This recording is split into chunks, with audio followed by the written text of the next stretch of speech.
বেশি দূরে নয়, ঢাকা কেরানীগঞ্জে মায়ের হাতে সন্তান খুন।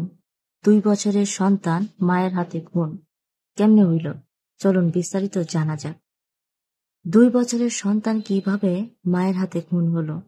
মা ছিল মানসিক ভারসাম্য। ঢাকা কেরানীগঞ্জে তাদের বাড়ি, তারা সেখানে বসবাস করে। একটা মাত্র সন্তান। এর ভিতরে তার মায়ের মানসিকভাবে খুব চাপ পড়তেছিল। ফ্যামিলির দিক থেকে, বিভিন্ন দিক থেকে সে মানসিক চাপে ছিল। এমনটা বলতে পারেন যে সে মানসিক ভারসাম্যহীন একজন মহিলা। ছোট যে বাচ্চাগুলা, এই বাচ্চাগুলা তো অনেক দুষ্টমি করে, কখন কি করে বসে কেউ বলতে পারে না। তো তেমনি এই 2 বছরের যে বাচ্চাটা, তার দুষ্টমি করতেছিল তার মায়ের সাথে। তার বাবা চলে গেছে কাজে, তার দেখার মতো পরিবারে আর কেউ নাই। যে বাচ্চাটাকে দেখে শুনে রাখবে, তাকে দেখার মতো কেউ ছিল না। তো মায়ের সাথে দুষ্টামি করতে করতে মা যেহেতু মানসিক ভারসাম্যহীনতা ভুগতেছে, তখন তার বাবা গেছে কাজে, দেখার মতো কেউ নাই।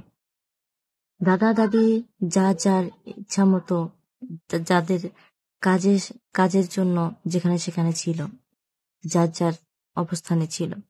তো যখন এই বাচ্চা ছেলেটি তার মায়ের সাথে বা মায়ের কাছে যে বাহানা করতেছে বা দুষ্টুমি করতেছে, তখন সেই তার মা বুঝে হোক বা না বুঝে হোক, যেহেতু সে মানসিক ভারসাম্যহীনতায় ভুগতেছে, তখন সেই তার সন্তানকে আঘাত করে।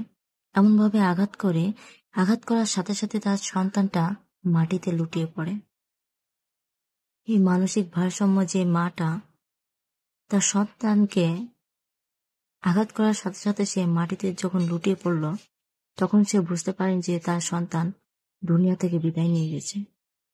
সেই মানসিক ভারসাম্যহীনতার যে ভুগতেছে যে মাটা, সে নিজে তার রাগকে কন্ট্রোল করতে না পেরে তখনই কি করলো, তার সন্তানটাকে টুকরো টুকরো করে কেটে তাদের খাটের নিচে লুকায় রাখছে। যেহেতু সে মানসিক ভারসাম্য ভুগতেছে, তার তো জ্ঞান নাই, সে কি করতেছে কি করতেছে না, তার বিবেকে কাজ করতেছে না। আবেগ দিয়ে কি হবে, বিবেকেই তো কাজ করে না। সে একজন মানসিক ভারসাম্য হওয়ার কারণে তার যে অবস্থায় চলে আসবে কেউ বুঝতে পারেনি। এভাবেই পড়েছিল সে সন্তানটা খাটের নিচে, টুকরো টুকরো করে কাটা। এরপরে যখন অনেকটা সময় চলে আসলো, আসার পরে সবাই তার ছোট বাচ্চাটাকে খোঁজাখুঁজি করতেছে, সে বাচ্চাটা কোথায় গেছে, তারা এখনো দেখা যাচ্ছে না কেন। খোঁজাখুঁজি করতেছে, কিন্তু সেই মহিলা অর্থাৎ সেই মা বুঝতে পারতেছে না সে কি করবে কি করবে না, তার তো জ্ঞান নাই। তারপর তাকে সন্দেহ করলো।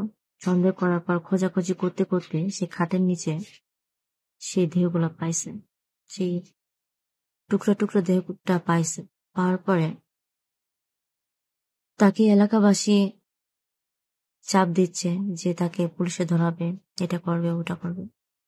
তার বাবা কান্নায় ভেঙে পড়ছে। তাদের পরিবারের অবস্থা মোটেও ভালো না। একটা মাত্র সন্তান, মায়ের এই অবস্থা। তো শেখানো হয়ে গেছে মায়ের হাতে সন্তানের খুন। এই মহিলাটা যদি মানসিক ভারসাম্যহীন যদি না হতো, তাহলে হয়তো এই অবস্থানে আসতো না। তো বন্ধুরা, আমাদের বা আপনাদের আশেপাশে কি ঘটনা ঘটতেছে, কি ঘটতে পারে কেউ জানেন। তো সবাই সাবধানে থাকবেন, সুস্থ থাকবেন, ভালো থাকবেন। আল্লাহ হাফেজ।